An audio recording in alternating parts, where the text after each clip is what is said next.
Your 5-year-old is standing in the hallway, backpack on the floor, shoes untied. You've asked 3 times already. Please put your shoes on. Nothing. So you do what works. You raise your voice, you count to 3. Maybe you threaten a consequence. And finally they comply. You think you just taught your child to listen. But here's what actually happened. You just trained your child to ignore instructions until you lose control. You taught them that words don't matter until you escalate, that they can depend on your stress instead of their own self-regulation. There's a reason Japanese 6-year-olds walk to school alone, while your child needs 3 reminders just to put on shoes. It's not culture, it's not genetics. It's one counterintuitive rule that flips the entire concept of discipline upside down, a rule that teaches children to regulate themselves from the inside out. And by the end of this text, you'll know exactly how to use it in your own home. But the cycle you don't see. Let me ask you something. How many times today have you already repeated yourself? Brush your teeth, put away your toys, come to the table. And here's what kills me. You're doing everything you were taught to do. You give clear instructions, you set expectations, you follow through with consequences. But tomorrow morning, you'll do it all over again, because nothing sticks. Your child doesn't wake up thinking, I need to get ready. They wait, they test, they delay until you're frustrated enough to force the issue. Now here's the part that might sting a little. Every time you remind them, you're teaching them they don't need to remember. Every time you escalate to get compliance, you're teaching them to wait for escalation. That's not their fault. Their brain is learning, I don't need to manage myself. Someone will always push me. And what happens in the brain? When we rely on external control, reminders, threats, rewards, we activate their stress response. The prefrontal cortex, the part responsible for self-regulation, essentially shuts down. They're not learning to manage themselves, they're learning to react to you. And the moment you're not in the room, the moment there's no consequence, everything falls apart, because they've never had to regulate themselves.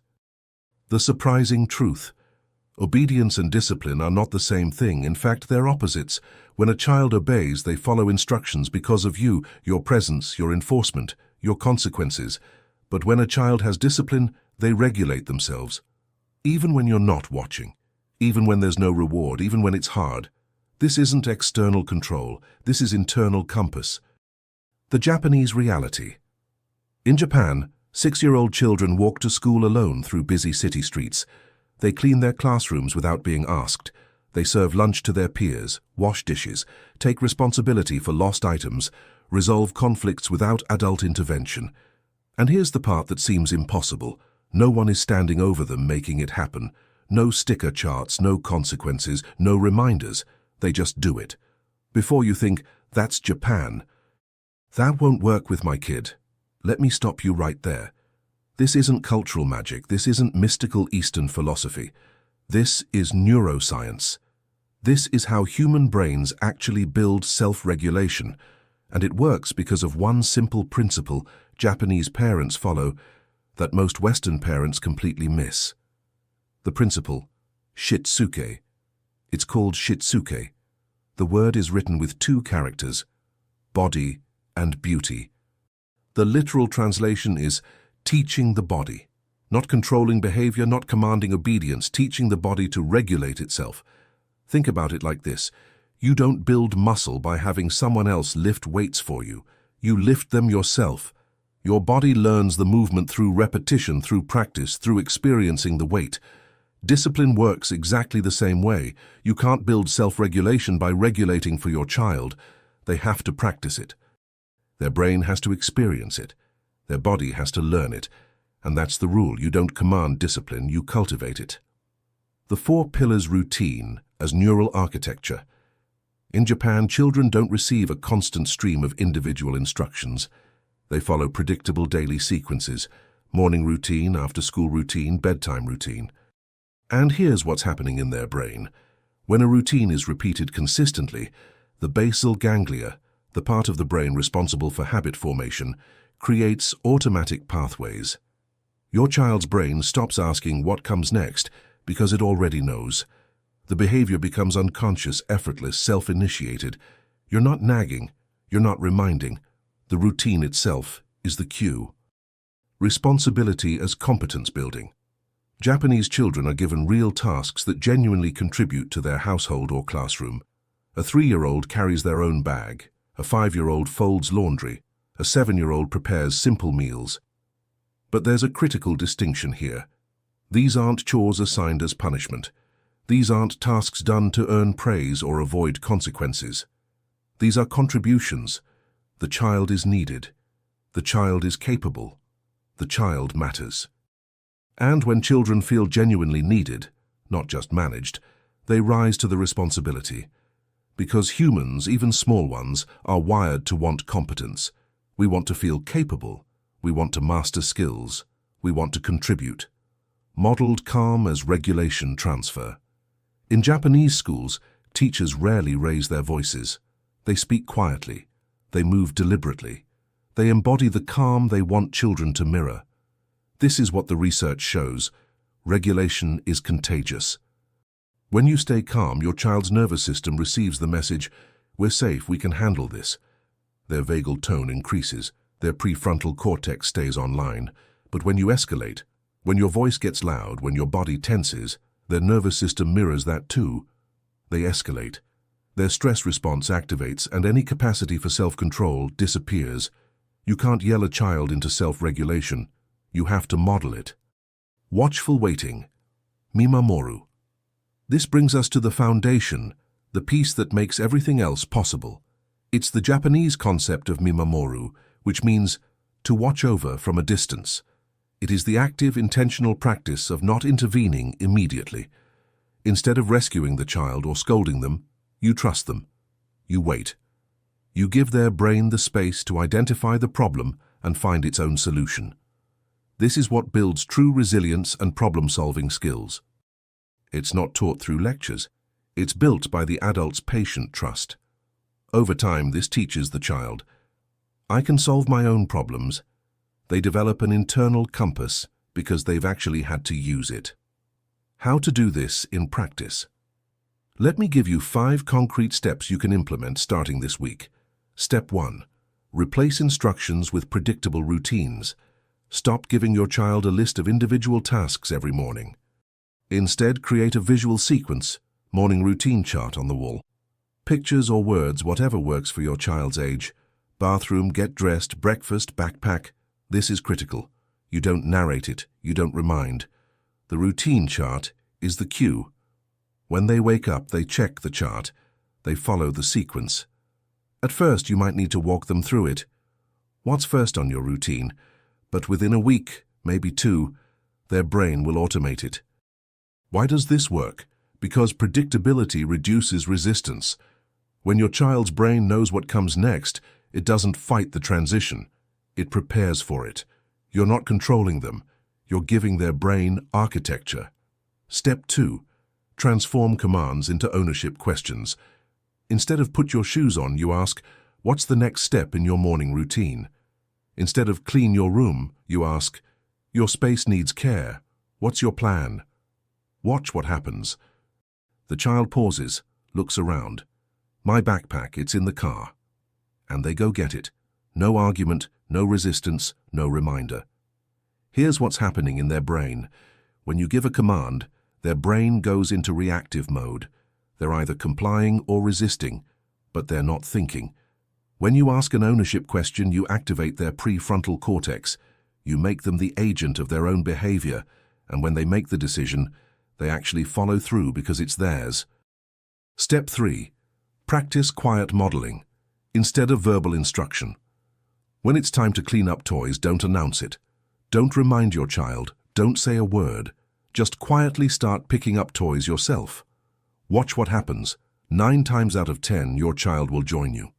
Not because you commanded it, not because you bribed them, because you modeled it. This is what the research shows. Children learn far more from what we do than what we say. Mirror neurons in their brain literally copy our actions, our emotional states, our energy. Japanese parents understand this intuitively. They don't lecture about responsibility, they embody it. Step 4. Assign microtasks that build real competence. Give your child age-appropriate responsibilities that genuinely contribute to your household. 3-year-old, napkins on the table, sorting laundry by color. 5-year-old, folding washcloths, preparing their own snack. 7-year-old, setting the full table, packing their own lunch. And when they do it, this is crucial. Don't praise the outcome. Acknowledge the action. You remembered your job. I noticed you helped without being asked. Your hands were busy taking care of things. Why does this matter? Because praise focused on outcomes creates dependency on external validation. But acknowledgement of action builds internal motivation. Your child learns, I'm capable, I'm needed, I contribute. That's competence, and competence fuels discipline. Step 5, check your own regulation. This is the hardest step, but it's also the most important. Before you respond to your child's behavior, before you remind, before you correct, before you redirect, pause. Check your own emotional state. Are you calm? Are you regulated? Is your voice steady? Because if you're not, your child won't be either. Japanese parents practice something called gammon, patient endurance. They pause, they breathe, they respond from a place of calm, not reactivity. And let's be honest, this is the hardest part. When a child forgets something important for the 3rd time, that familiar frustration rises. But research on emotional regulation shows something crucial. When parents pause, take a breath and ask instead, what do you need for school? The child figures it out on their own.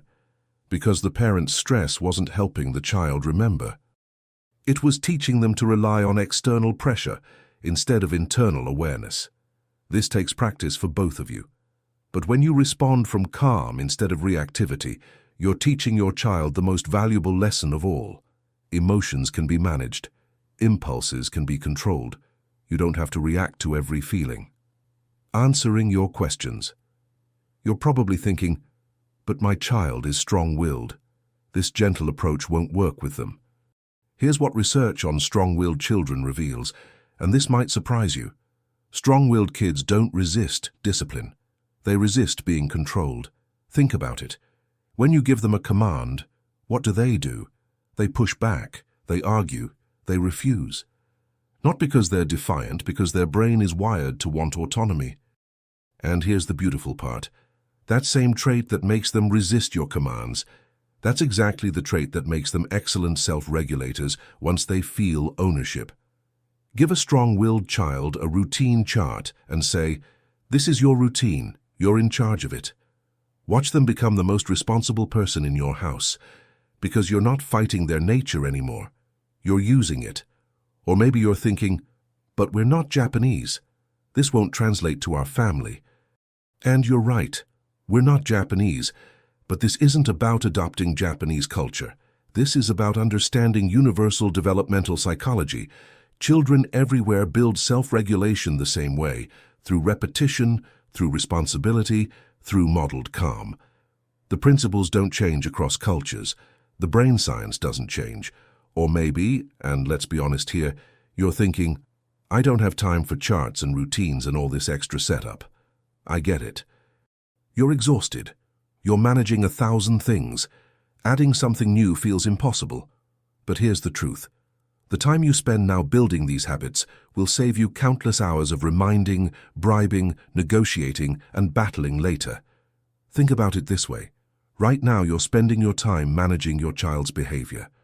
With Shitsuke, you invest time once, then your child manages themselves. You're not adding more to your plate. You're teaching your child to carry their own. Closing the circle. That morning scene we started with, the shoes, the resistance, the escalation, doesn't have to be your reality.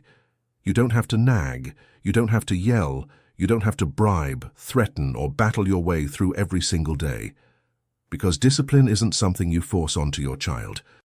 It's something their brain learns to do automatically, through routines that become second nature, through responsibilities that build genuine competence, through calm that your child learns to mirror, and through the trust and space to solve their own problems, which builds an internal compass. That's Shitsuke. And it works. Not because it's Japanese, but because it aligns with how children's brains actually develop self-control. If you've been relying on reminders and consequences, you haven't failed, you're learning a new skill. And you can start today. Pick one step, just one. Create that morning routine chart. Give your child one real responsibility. Practice quiet modeling. Start small. Stay consistent. Watch what changes.